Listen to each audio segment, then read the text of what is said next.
주님의 기도학교 세 번째 시간입니다. 이 책으로는 페이지 25페이지에 해당을 하고요. 제목으로는 가짜 기도, 진짜 기도입니다. 좀 제목이 세죠? 가짜 기도, 진짜 기도. 자, 무엇이 가짜 기도이고 무엇이 진짜 기도인지 살펴보기로 합니다. 본문 말씀을 한번 좀 읽어드릴까요? 마태복음 6장 5절부터 8절까지의 말씀입니다. 또 너희는 기도할 때 외식하는 자와 같이 하지 말라. 그들은 사람에게 보이려고 회당과 큰 거리 어귀에 서서 기도하기를 좋아하느니라. 내가 진실로 너희에게 이르노니 그들은 자기 상을 이미 받았느니라. 너는 기도할 때 내 골방에 들어가 문을 닫고 은밀한 중에 계신 내 아버지께 기도하라. 은밀한 중에 보시는 내 아버지께서 갚으시리라. 또 기도할 때 이방인과 같이 중언부언하지 말라. 그들은 말을 많이 하여야 들으실 줄 생각하느니라. 그러므로 그들을 본받지 말라. 구하기 전에 너희에게 있어야 할 것을 하나님 너희 아버지께서 아시느니라.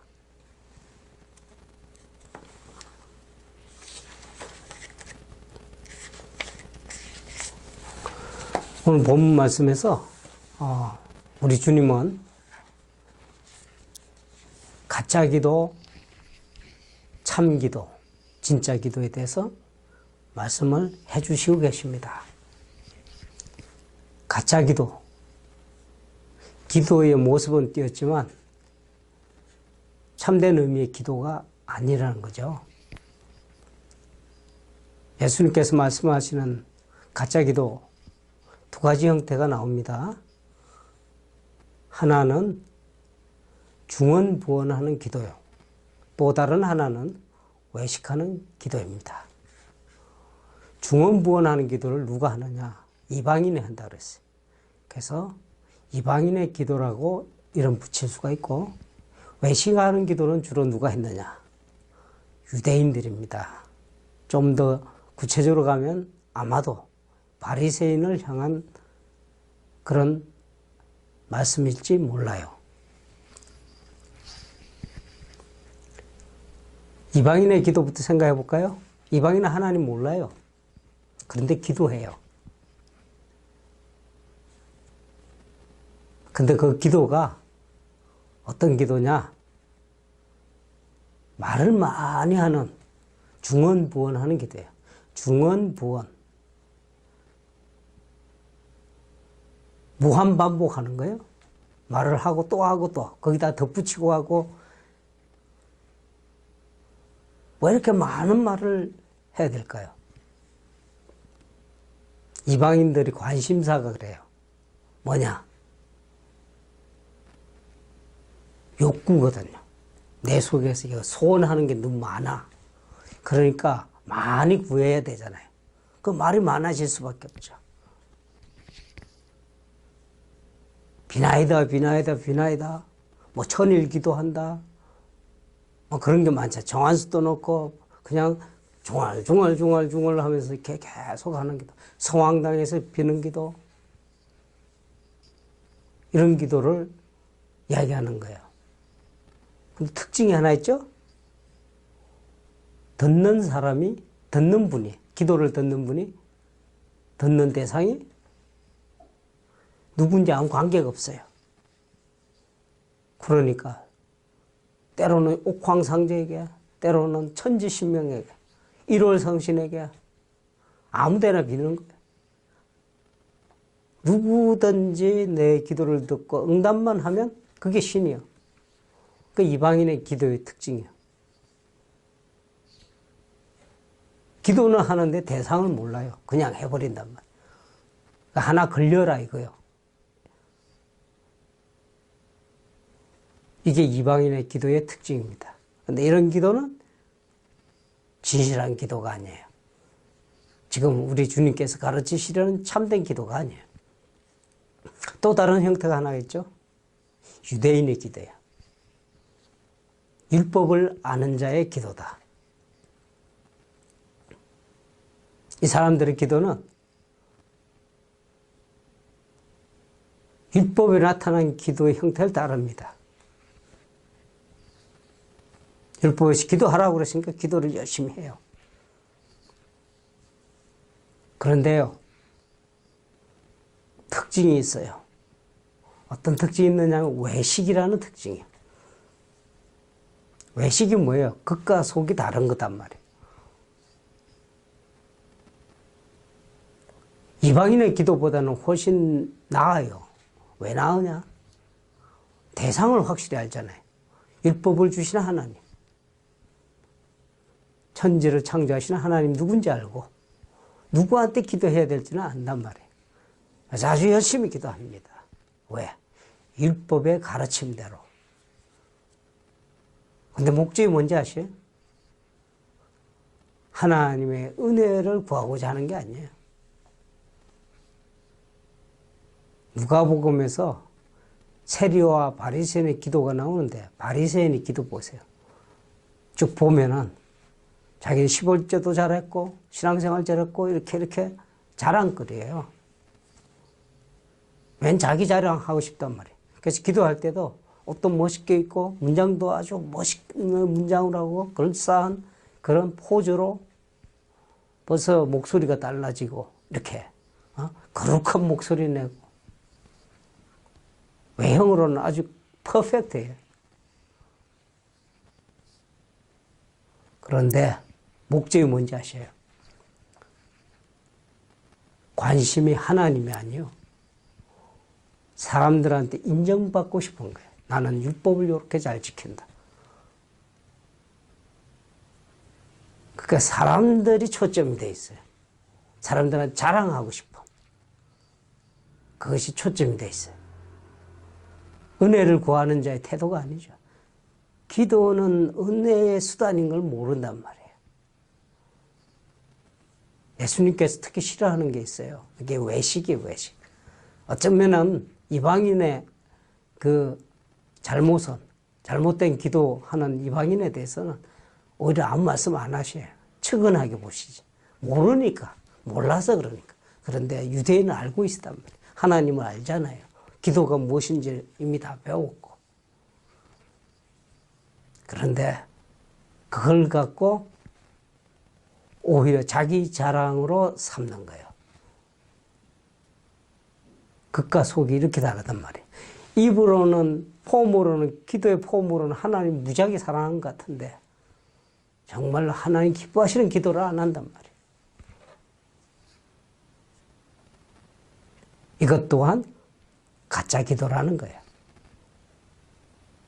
이런 기도는요, 이미 상을 받은 기도예요. 사람한테 칭찬받으면 이미 계산이 끝난 거예요. 그러니까 하나님 더 이상 갚아줄 게 없어. 참 이상하죠. 죽으라고 기도하고, 금식 기도하고, 뭐 해놓고, 자기 자랑하느라고, 자기 자랑하고, 사람들로부터의 칭찬 한마디로 바꿔먹는 거예요. 얼마나 어리석은 일이에요.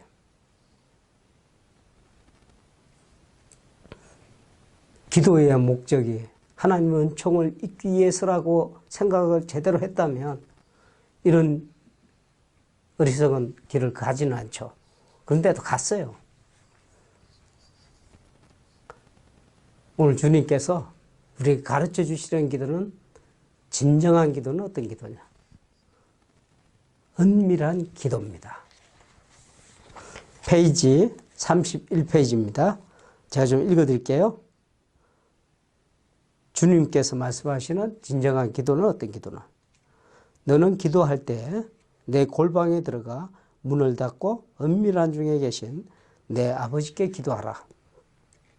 은밀한 중에 보시는 내 아버지께서 갚으시리라. 무슨 기도라고 그랬어요? 은밀한 기도. 시크릿하단 말이에요. 이게 비밀스럽단 말이에요. 갑자기 기도하는데 왜 비밀스러운 기도가 나올까요?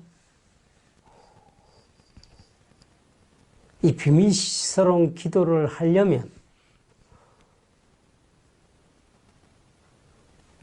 관계가 중요합니다. 어떤 관계냐?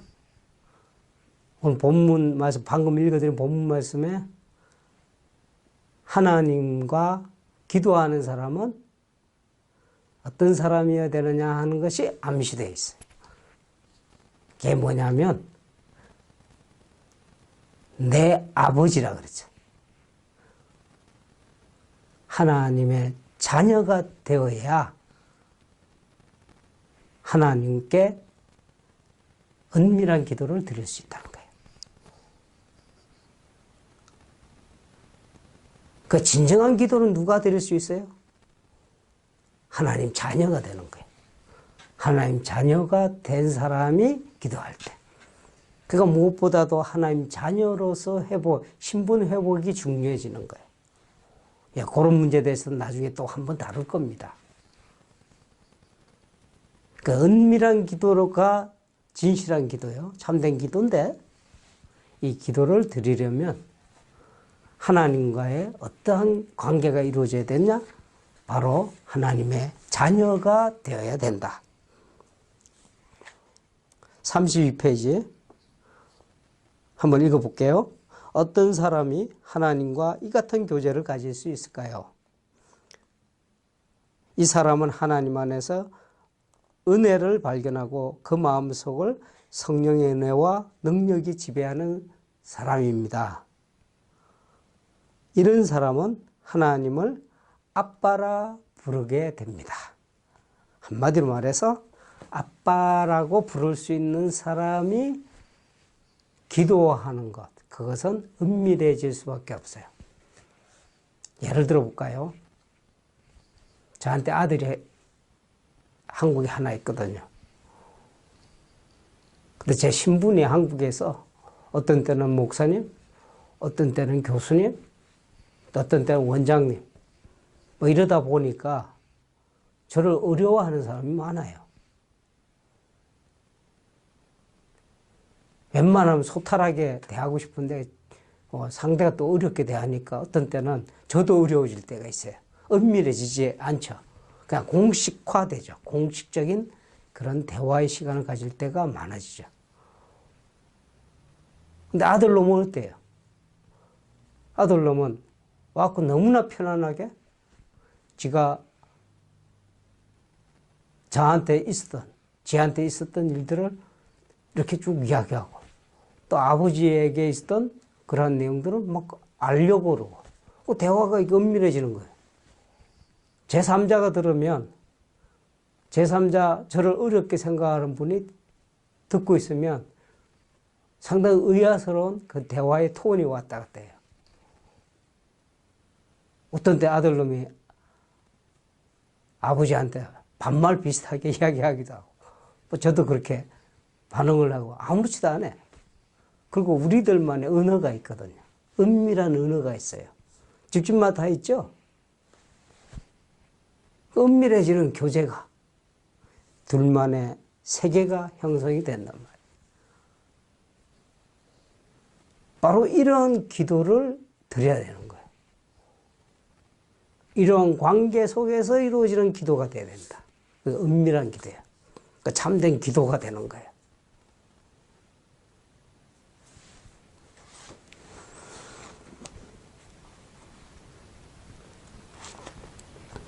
이런 기도를 우리는 마음을 온전히 나누는 기도다. 이렇게도 이야기를 할 수 있어요. 이런 기도는 사람을 향하지 않습니다. 하나님만을 향하게 돼 있어요. 그러니까 사람 칭찬을 받는 거 이런 거 아무 관계가 없다니까요. 지금 내가 알고 있는 하나님의 반응만 중요할 뿐이에요. 이럴 때만이 우리는 기도한다, 진짜 기도한다고 말할 수 있는 거예요. 이런 기도는 주문처럼 중언부언하지 않습니다. 욕망을 채우기 위한 기도와는 본질적으로 다르죠. 그러니까 이방인의 기도하고 다르다는 이야기예요.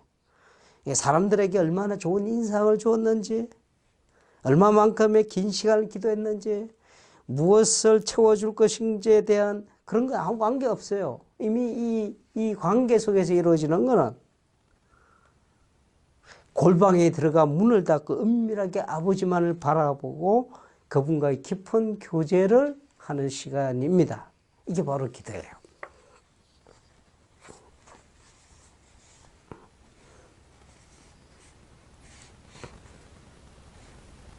이런 기도 드리고 계시나요? 이런 기도를 맛보고 계시나요? 기도가 너무 형식화되어 있지 않나요? 기도가 너무 이상하게 우리가 하나님 자녀라 그러면서 너무 이방인처럼 기도하지 않나요? 또 때로는 유대인처럼 기도하지 않나요? 기도의 은밀성이 없어요. 사라져 버렸단 말이에요. 공식화되고 공적으로 되고 형식화되고 참 우리가 생각할 때 아쉬운 부분입니다. 그리고 반성해야 되는 부분이고요. 주님께서 가르치시려는 기도, 주기도문을 통해서 가르치시려는 기도는 바로 하나님의 자녀로서 드리는 은밀한 기도입니다. 다시 말해서 하늘에 계신 우리 아버지로 시작되는 주님의 기도라고 하는 것은 다름 아닌 하늘나라를 갈망하는 하나님의 자녀들과 하늘나라의 은혜를 베푸실 하나님과의 은밀한 교제인 것입니다. 이 기도야말로 참된 기도입니다. 앞으로 주님께서 가르쳐 주신 기도를 점점 더 구체적으로 배울 것입니다. 가짜 기도에서 벗어나기를 축원드립니다. 이제 중재하기를 축원드립니다. 여러분 누구십니까? 여러분 하나님의 자녀예요. 하나님의 자녀로서 하나님과의 깊이 있는 교제의 시간, 은밀한 기도의 시간을 가질 수 있는 여러분이 되기를 축원합니다. 주님께서 가르쳐 주신 기도를 통해 주시려는 하나님의 크나큰 은혜를 마음껏 누리시는 여러분 모두가 되시기를 주님의 이름으로 축원드립니다. 감사합니다.